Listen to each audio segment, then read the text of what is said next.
Welcome back to A Gut Feeling. My name is Janine and welcome to my kitchen. Today we're going to be making a recipe that is very common on the specific carbohydrate diet, or the SCD diet, and that is dry curd cottage cheese or dry curd cheese. Some people call it farmer's cheese or paneer cheese. Now you may be able to find it in your stores, but I wasn't really sure where to look for it, so I just learned how to make it myself. It's very easy, it doesn't take long, and I promise you it's not overwhelming. So you will need a gallon of milk. I'm a little shy of a gallon, but it'll work. You'll need white vinegar or lemon juice, works as well, and salt, and also a cheesecloth or some kind of mesh cloth. It's also helpful if you can have like a cooking thermometer, but if you don't have one, don't stress over it. You'll be able to do it without one. I have my kettle on the stove, and the first step is to warm up the milk.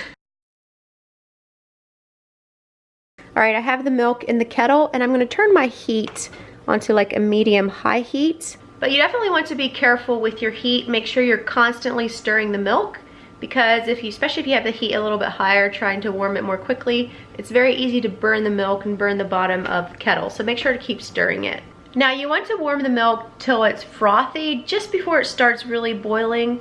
You can do it to like 165 degrees. Some people say like 190. I like to make it till it starts bubbling a little bit around the edges and starting to foam, and then you know it's ready. Or you can use your thermometer for 165 degrees or a little bit more. Now dry curd cheese or farmer's cheese, whatever you want to call it, it's a very dry cheese. I'm not exactly sure what to compare it to, but it's tasty and it's used in a lot of recipes for the SCD diet. And it's very handy to have, especially when you're on the intro diet, because there are not very many foods that are allowed on phase 1 or the intro part of the diet, and it's something that can fill you up.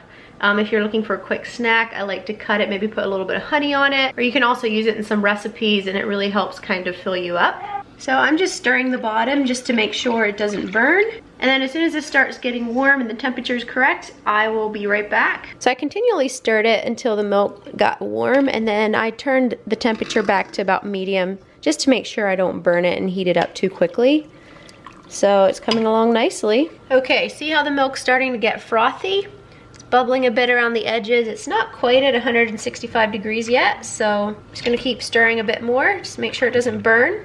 Okay, it's nice and frothy. The thermometer reads about around 165. When you do use a thermometer, make sure it's not touching the bottom of the pan, because obviously that's the hot part. You want it in about the middle of the milk. Now your next step is to add half a cup of vinegar, and it's going to immediately curdle. I'm gonna stir it around a little bit. No. You just wait, Bubba. Mom will be right there. And then you want to remove it from the heat. You can cover it and let it sit for 10 minutes. And you can already tell it's really curdling. The curds are separating from the whey, so we're gonna let it sit for 10 minutes. And after the 10 minutes are up, we just strain it out and add the salt. All right, the 10 minutes are up. And there it is. So you want a colander, some kind of container to catch the whey, and a cheesecloth preferably, which I don't have right now, so I'm just using this. I'm going to put the colander in this container and line this with the cheesecloth. Now I just need to pour the milk in here. Now this container is a little bit too small. I should have a bigger container, so I need to dump out some of the whey.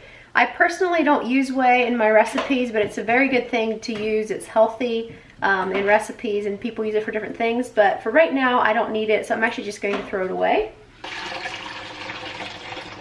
Now you want to go ahead and squeeze out as much of this whey as you can. It does get pretty hot, but I like to bunch this up. Whew, this is warm. I should probably let it cool off a bit.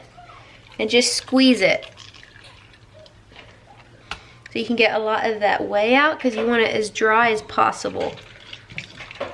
After you have the remaining whey squeezed out, you want to add your salt. You can also add other flavorings if you want more of a garlic taste, or whatever flavorings you might have. But if you're on the SCD diet, any kind of seasonings you use, they recommend you use only that seasoning with this one single ingredient. So for instance, you don't want seasoning mixes like say pumpkin pie spice or something like that. Obviously that's not for cheese, but first thing that came to my mind. Make sure to check your labels and make sure there's not a whole lot of added ingredients. So for me, I'm just going to add salt to this. So it calls for 2 teaspoons of salt.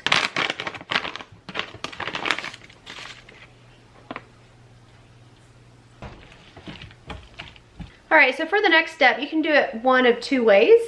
The first way is to take your cheesecloth and tie it really tightly around the cheese, and then hang it up and let it drip for another hour. Sometimes I'll like hang it over my kitchen sink, like just hang it off of the faucet. I don't really have a string right now that I can use. So the other way you can do is just bunch it up in the cheesecloth and leave it in the colander, put it in the fridge and let it drip.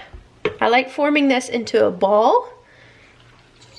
Once again, I'm gonna squeeze it as hard as I can, try to get all that stuff out. So twist this so that it's nice and rounded. And then you can either tie it or like use a clip, which I'm going to do. Just clip it down tight so it stays tight.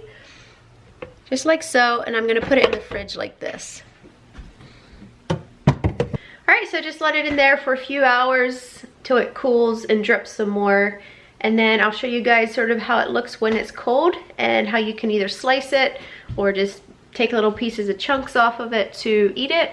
I personally like adding just a little bit of honey to it sometimes. You can put it on, say, your beef patties or your chicken, just to give you a little bit more extra filler, protein, fat. It's been a few hours, the cheese has cooled off, so I thought I would show you guys how it looks.